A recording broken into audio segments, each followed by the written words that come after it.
It's widely accepted that income inequality has increased in the United States, but for those still on the fence, listen to this startling statistic. The top 10% of earners took more than half the country's overall income in 2012, the highest proportion recorded in a century of government record-keeping. The wage disparity in the US between executive and employee is growing. At the fast food chain McDonald's, a worker often makes minimum wage or a little bit more. The CEO makes 580 times that, or almost $9 million a year. The wealth gap is no more apparent than when you look at the concentration of wealth. In 2010, the top 1% of households owned more than 35% of the total wealth of the country.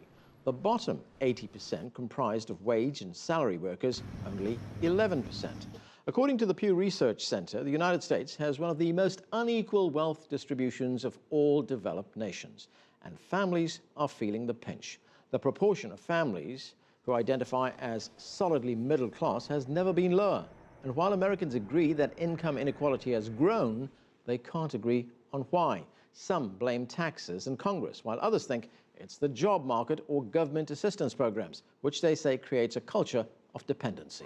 This is The Daily Show with Jon Stewart. Income inequality has even become fodder for such political satire programs as The Daily Show.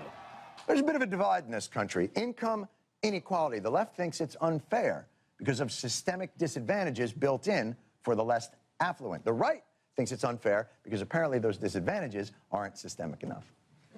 And they don't like the fact that the rich are being demonized, especially given how compassionate they are to the disgusting poor.